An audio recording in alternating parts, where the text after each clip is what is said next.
اندھیری کھائی میں گرتی جا رہی تھی. اس کا جسم بری طرح سے کانپ رہا تھا.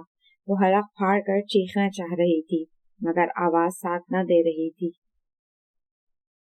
اس نے ہوا میں بہت تیز ہاتھ پاؤں مارے مگر کوئی سہارا ہاتھ نہ آیا. وہ کتنی ہی دیر سے ایسے تیزی سے سر کے بل نیچے کی طرف آ رہی تھی. وہ اندھیرے میں آنکھیں پھاڑ کر دیکھنا چاہ رہی تھی مگر کچھ بھی نظر نہیں آیا تھا. شدید خوف کے مارے وہ کیفیت تھی کہ آنسو بھی جیسے حلق میں گولے کی صورت میں جمع ہو کر اس کا سانس لینا دشوار کر رہے تھے. بہت زور لگانے پر آخر ایک لفظ اس کے منہ سے نکلا اور ساتھ ہی اس کا جسم کسی پر نور اور روشن سی جگہ پر نرم و ملائم سبز گھاس پر آ کر گر گیا. وہ اچانک اٹھ کر بیٹھ گئی. وہ پوری طرح سے کانپ رہی تھی. سردی کے موسم میں پورا جسم پسینے سے شرابور تھا. اس نے اپنے ماتھے پر ہاتھ پھیرا اور انگلیوں پر لگا پسینہ دیکھنے لگی. اتنے میں اس کے کمرے کا دروازہ دھڑام سے کھلا. فاطمہ تم ٹھیک ہو بیٹا؟ مسز ریان گھبرائی ہوئی آگے بڑھ کر اس کو ساتھ لگاتے ہوئے پوچھنے لگی. جی ماما، بس وہ شاید خواب دیکھا تھا تو ڈر گئی. فاطمہ اپنی یادداشت پر زور دینے کی کوشش کر رہی تھی کہ اس نے کیا دیکھا تھا. اس کا سانس ابھی تک بحال نہیں ہوا تھا. میں تو کچن میں پانی لینے آئی تھی کہ یوں ہی تمہاری آواز سن کر گھبرا گئی اور یہاں آ گئی. مما میری کوئی آواز بھی آئی تھی کیا؟ فاطمہ بھویں سکیڑے حیران و پریشان اپنے ماما کی طرف دیکھ رہی تھی. ہاں بیٹا، مجھے واضح سنائی تو نہیں دیا کہ تم نے کیا کہا تھا مگر تم بہت چیخ کر بولی تھی. تم ٹھیک ہو نا؟ مسز ریان پریشانی سے اس کے چہرے پر غور سے دیکھتے ہوئے بولی. فاطمہ نے اس بات میں سر ہلایا اور اپنی انگلیوں پر لگے پسینے کو صاف کرنے لگی. اس کا دل پہلے ہی تیزی سے دھڑک رہا تھا اور اب اس کی ماما نے اسے مزید الجھا دیا تھا. یہ کیا ہو رہا تھا اس کے ساتھ؟ ہائے فاطمہ، کدھر ہو یار؟ موبائل کی بیپ ہوئی. یہ سفیان کا میسج تھا جو اسکرین پر چمک رہا تھا. اس نے موبائل اٹھا کر دیکھا. دل زور زور سے دھڑکنا شروع ہو گیا تھا. موبائل سائٹ پر رکھ کر وہ پھر سے کتاب کی طرف دیکھنے لگی. رات کے 8 بجے کا ٹائم تھا. اس کے ریشمی بال کمر پر بکھرے ہوئے تھے. وہ بیڈ پر کتابیں پھیلائے پڑھنے کی ناکام کوشش کر رہی تھی. ساتھ میں پڑا کافی کا مگ ٹھنڈا ہو چکا تھا مگر وہ فوکس نہیں کر پا رہی تھی. اس نے کتاب بند کی اور اپنا سر بیڈ کے کراؤن سے لگا کر آنکھیں بند کر لی. دوبارہ سے بیپ ہوئی. اس کے آنسو بہنا شروع ہو گئے. آخری بار بات کر لو. اسے آرام سے کہہ دو کہ آج کے بعد وہ تمہیں کوئی میسج نہ کرے. وہ پریشان ہو رہا ہوگا. کسی نے اندر سرگوشی کی. اس نے آنکھیں کھولی. ہاتھ موبائل کی طرف بڑھایا. فاطمہ تم نے تو خود سے وعدہ کیا تھا کہ تم اب اس سے کبھی بات نہیں کرو گی. ایک اور آواز اندر سے آئی. اس کا بڑا ہوا ہاتھ پھر سے رک گیا. دوبارہ بیپ ہوئی. فاطمہ وہ تمہاری بہت کیئر کرتا ہے. تم نے اگر اسے چھوڑ دیا تو وہ خود کو کچھ کر لے گا. کیا تم سے یہ برداشت کیا جائے گا؟ کیا تم خوش رہ لو گی اس کے بغیر؟ کیا تم سکون سے رہ لو گی؟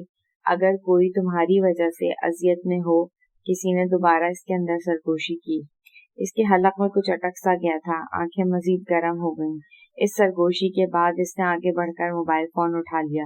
فاطمہ یہ ٹھیک نہیں ہے، ایسا مت کرو. یہ تعلق جائز نہیں ہے. فاطمہ اب رپلائی کرنے کے لیے ٹائپ کر رہی تھی. فاطمہ رک جاؤ، اپنا وعدہ مت بھولو. وہ کچھ نہیں ہے تمہارا. تم اس تعلق کا انجام بھی جانتی ہو. محض اضطراب ہے. مت کرو ایسا. اندر سے آواز آئی. پہلے کی نسبت دھیمی ہو گئی تھی. رپلائی سینڈ ہو چکا تھا.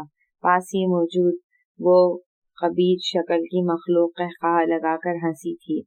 پھر سے نفس جیت چکا تھا. وہ اپنا وعدہ توڑ چکی تھی. اندر کچھ تھا جو ایک دم اداس ہو گیا تھا. وہ پھر سے شیطان کو خوش اور رحمان کو ناراض کر بیٹھی تھی. اس کا دل بہت تیزی سے دھڑک رہا تھا. بات ختم ہو چکی تھی. ہمیشہ کی طرح نفس کی شہوت اور ہوس غالب آ گئی تھی. کیا یہ محبت تھی؟ فاطمہ نے موبائل رکھ کر خود سے پوچھا. کیا واقعی اسے محبت کہتے ہیں؟ جو انسان کو وقتی لذت دے کر پھر سے بے چین کر دیتی ہے، جس کا انجام اندیکھا ہے. وہ ہمیشہ اس رشتے کا انجام سوچ کر خوفزدہ ہو جاتی تھی. کیا وصال ممکن تھا، یا اس کے ارد گرد پھیلے ہزاروں افیئرز کی طرح اس رشتے میں بھی بس جدائی یا دھوکہ تھا؟ ایک عجیب سی گھٹن نے اسے گھیر لیا تھا۔ کہیں دور سے عشاء کی اذان کی آواز آنے لگی تھی۔ اس نے ٹائم دیکھا تو 9 بج چکے تھے، یعنی وہ پورا 1 گھنٹہ سفیان سے چیٹ کرتی رہی۔ اسے احساس ہی نہیں ہوا تھا، ہوتا بھی کیسے؟ نفس کی خواہشات پوری کرتے کرتے انسان کو لمحات تو کیا گھنٹوں کے ضائع ہونے کی بھی خبر نہیں ہوتی۔ احساس زیاں تو دور کی بات ہے۔ اس نے اذان کو اگنور کر کے دوبارہ موبائل اٹھایا اور واٹس ایپ آن کیا۔ کسی کا کوئی میسج نہیں تھا۔ اسٹیٹس کا نوٹیفیکیشن دیکھ کر وہ اپنے کنیکشن کے اسٹیٹس دیکھنے لگی۔ یکایک قرۃ العین کا اسٹیٹس سامنے آیا جو ابھی 17 منٹ پہلے ہی اپلوڈ کیا گیا تھا۔ قال اللہ، اور ہم نے ان میں سے اکثر لوگوں کو عہد کا پابند نہیں پایا، اور ہم نے ان میں سے اکثر لوگوں کو نافرمان ہی پایا۔ سورہ الاعراف آیت نمبر 102۔ اس کا یہ اسٹیٹس دیکھ کر فاطمہ کا دل جیسے ایک لمحے کے لیے بند ہو گیا تھا۔ اس کے ہاتھ کانپنے لگے۔ قرۃ العین اکثر اپنے اسٹیٹس پر آیات یا حدیث لگایا کرتی تھی۔ فاطمہ اکثر اگنور کر جاتی یا سرسری سا پڑھ کر گزر جاتی، مگر آج وہ اس آیت کو اگنور کر نہیں پائی تھی۔ اسے ایسے لگا جیسے کسی نے بہت زور سے اسے جھنجھوڑ کر رکھ دیا ہو۔ دل کی بے چین دھڑکن نے آنکھوں کو پھر سے گرم کر دیا تھا۔ وہ قرۃ العین کی باتوں پر حیران ہوتی تھی کہ اسے قرآن سے کیسے جواب مل جاتے ہیں۔ کچھ دن پہلے جب وہ قرۃ العین کے گھر گئی تھی تو اس سے بھی ایک جواب ملا تھا۔ اس کے بعد اس نے پکا ارادہ کر لیا تھا کہ اب وہ دوبارہ اس گناہ میں ملوث نہیں ہوگی، مگر آج وہ پھر سے اپنے نفس کے ہاتھوں ہار بیٹھی تھی۔ ہم نے ان میں سے اکثر کو نافرمان ہی پایا۔ یہ اللہ کے الفاظ تھے، 7 آسمانوں کے پار سے آئے اس رب کے کلمات۔ یہ 1400 سال پہلے نازل شدہ الفاظ آج کیسے اس کی سچویشن کے مطابق جواب دے رہے تھے؟ نافرمان، ان کو یعنی مجھے، میں نافرمان، ہاں میں پھر سے نافرمانی کر بیٹھی۔ موبائل سائٹ پر رکھ کر وہ فوراً واش روم کی طرف بھاگی اور وضو کر کے جائے نماز بچھا لی۔ آنسو زاروں قطار بہہ رہے تھے، جسم مسلسل کانپ رہا تھا۔ نماز کے بعد اس نے کانپتے ہوئے ہاتھ اٹھائے۔ اوہ اللہ تعالیٰ، I am so sorry, I am really sorry, میں پھسل گئی، میں پھر سے پھسل گئی۔ آپ نے صحیح کہا تھا کہ میں نافرمان ہی رہی ہوں، میں اپنا وعدہ پورا نہ کر سکی، ہچکی بن چکی تھی۔ اللہ پلیز مجھے معاف کر دیں۔ آپ نے اس دن اپنی آیت کے ذریعے مجھے حوصلہ دیا تھا کہ آپ سب گناہ والوں کو معاف کر دیتے ہیں، مگر دیکھیں آج میں پھر سے گناہ کر بیٹھی۔ اللہ تعالیٰ پلیز مجھے نافرمان نہیں بننا، مجھے ابھی قرۃ کی طرح آپ کی پیاری بندی بننا ہے۔ اللہ پلیز، میں کمزور پڑ رہی ہوں، میرے دل کو سنبھال لیں پلیز اللہ۔ چہرہ ہاتھوں میں چھپائے وہ بچوں کی طرح بلک بلک کر رو رہی تھی۔ روتے روتے وہ سجدے میں گر گئی۔ زمین اس کی ندامت میں ڈوبی سسکیوں کی گواہیاں سمیٹ رہی تھی، حتیٰ کہ اس کے دل پر سکینت نازل ہونے لگی تھی اور اسے پتہ ہی نہ چلا کب وہ نیند کی آغوش میں چلی گئی۔ شہریار رکو، امی دیکھیں اس کو، یہ مجھ سے مار کھا لے گا، میں کہہ رہی ہوں۔ نائلہ شہریار کے پیچھے ننگے پاؤں بھاگ رہی تھی، جو مذاقاً اس کا موبائل اس کے ہاتھ سے چھین کر بھاگ رہا تھا۔ دونوں بہن بھائیوں کی اصلی محبت اور چھیڑ چھاڑ ان کے گھر کا معمول تھا۔ شہریار نائلہ سے 1 سال چھوٹا تھا، دونوں ہی یونیورسٹی میں پڑھتے تھے۔ روز دونوں کی شرارتوں اور پیار بھری لڑائیوں سے ان کی ماں محظوظ ہوتی رہتی تھی، اور شاید دونوں بہن بھائی اپنی ماں کو ہی خوش کرنے کے لیے ایسے کرتے تھے۔ ان کے والد ان کے بچپن میں فوت ہو گئے تھے۔ ماں نے تنہا مشقتیں کر کے ان کو پڑھایا لکھایا تھا، یہاں تک کہ آج وہ اس مقام پر پہنچ گئے تھے۔ شہریار سیکنڈ ٹائم کاروبار کے ساتھ ساتھ آن لائن جاب کرتا تھا، جس کی وجہ سے ان کا گزارا اللہ کے فضل سے اچھے سے ہو رہا تھا۔ امی یہ ہمیشہ ایسے ہی کرتا ہے، میں جب بھی موبائل یوز کر رہی ہوتی ہوں یہ چھین کر لے جاتا ہے، میں نے تو کبھی اس کے ساتھ ایسا نہیں کیا۔ نائلہ روحانسی ہو گئی۔ اس کی ماں نے ہنستے ہوئے شہریار سے کہا، شہریار بہن کو تنگ مت کیا کرو، تمہیں پتہ ہے نا وہ کچھ عرصے کی مہمان ہے۔ شہریار قہقہہ لگا کر ہنسا۔ نائلہ مزید چڑ گئی۔ اسے یہ بات آگ کی طرح لگتی تھی کہ اس کی ماں ایسے مواقع پر اسی بات سے اس کو جان چھڑایا کرتی تھی۔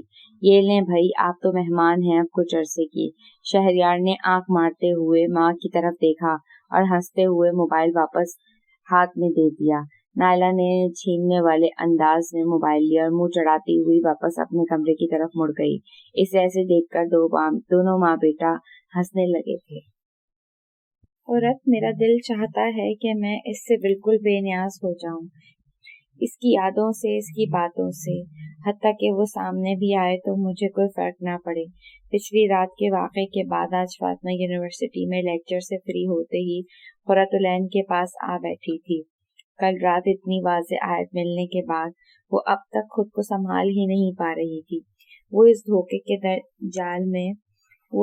کے جال سے نکلنا چاہتی تھی۔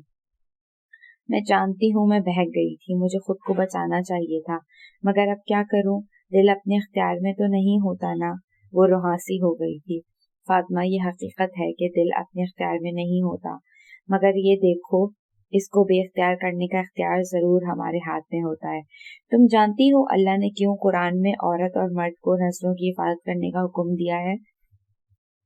قرۃ العین کے سوالیہ انداز پر فاطمہ نے نفی میں سر ہلایا۔ اس لیے کہ ہمارے دل کا سکون ہمارے اختیار میں ہے۔ دل اللہ کے ہاتھ میں ضرور ہیں، مگر اس معاملے میں ہم اتنے بے بس بھی نہیں ہیں۔ نظروں کی حفاظت سب سے پہلا عمل ہے جس سے انسان یا تو دل کا سکون بچا سکتا ہے یا اسے برباد کر سکتا ہے۔ اس لیے پہلے تو اس بات کو مائنڈ سے نکالو کہ تمہارا خود پر کوئی اختیار ہی نہیں ہے۔ اب وہ کافی سنجیدہ ہو کر فاطمہ کو سمجھا رہی تھی۔ آخر کیوں نہ سمجھاتی؟ وہ دل جسے رب کی محبت میں تڑپنا چاہیے تھا، ایک نامحرم اور ناجائز محبت میں تڑپ رہا تھا۔ یہ رب کے حق میں ظلم نہیں تو اور کیا ہے؟ اور سنو، یہ ایک مرض ہے مگر لا علاج نہیں، اس کی شفا موجود ہے۔ اللہ نے موت کے سوا کوئی مرض ایسا نہیں اتارا جس کی شفا موجود نہ ہو، مگر شفا تمہیں تب ملے گی جب تم واقعی سنجیدہ ہو کر شفا یاب ہونا چاہو گی۔ میں شفا چاہتی ہوں، فاطمہ فوراً بولی۔ الحمدللہ۔ دیکھو، کسی بھی بیماری کے علاج کے لیے دو چیزیں لازم و ملزوم ہوتی ہیں، سب سے پہلے تو پرہیز اور پھر دوسرے نمبر پر دوا۔ پرہیز میں تمہیں چند کام کرنے ہوں گے تاکہ وہ اپنا اثر پوری طرح سے کر سکے۔ فاطمہ ہمتاً گوش ہو کر سن رہی تھی۔ پرہیز میں سب سے پہلے تم اس کا کانٹیکٹ نمبر ڈیلیٹ کر کے بلاک کر دو۔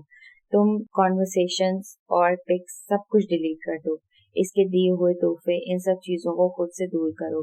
کوئی ایک بھی چیز اپنی تمہارے پاس نہیں ہونی چاہیے جو تمہیں اس کی یاد دلائے۔ جب تم یہ کر چکو تو پھر مجھے بتانا۔